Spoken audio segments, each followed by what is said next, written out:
নারী স্বাধীনতার নামে এলো কলঙ্কের জোয়ার, একি নারীর অধিকার।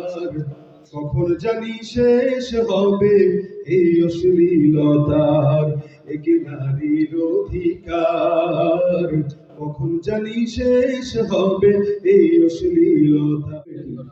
এরাই নারীবাদী হয়ে আমাদের সামনে নারীদের অধিকারের কথা বলে, কিন্তু দিন শেষে অধিকারের নামে দৌলত দিয়া পারে এরাই নারীদেরকে বিক্রি করে, পাচার করে। অথচ ইসলাম স্পষ্ট যে স্বাধীনতাগুলো দিয়েছে, স্বাধীনতাগুলোর কথা যদি তারা বলতো, তাহলে বাংলাদেশের প্রত্যেকটা নারী শান্তিতে থাকতো, স্বাধীনতা নিয়ে থাকতো, এবং এই বাংলাদেশে কোনো ধর্ষণের শিকার অন্তত কোনো নারী হতো না। অথচ আল্লাহ পাক রব্বুল আলামিন বলেছেন, ওয়ালা তুকরিহু ফাতায়াতিকুম আলাল বিগাই ইন আরাদনা তাহাসসুনান লিতাবতাগু আরাদাল হায়াতিদ দুনিয়া।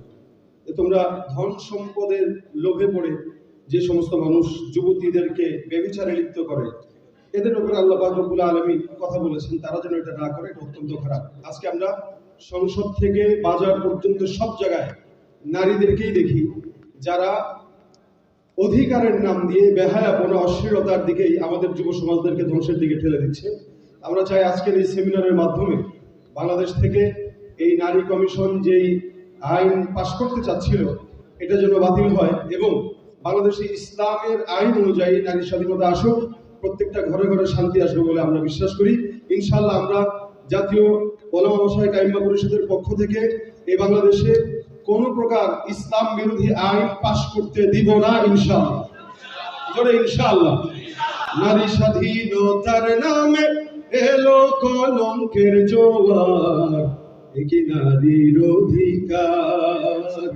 কখন জানি শেষ হবে এই অশ্লীলতার, একি নারীর অধিকার। কখন জানি শেষ হবে এই অশ্লীলতার। ওয়ার্ড কমিশনার থেকে ইউনিয়ন পরিষদে ক্রমান্বয়ে দেখো রে ভাই একেবারে সংসদে।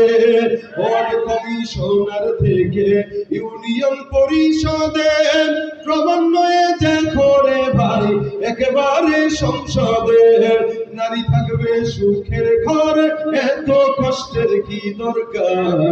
নারী থাকবে সুখের নীড়ে, এত কষ্টের কি দরকার। একি নারীর অধিকার।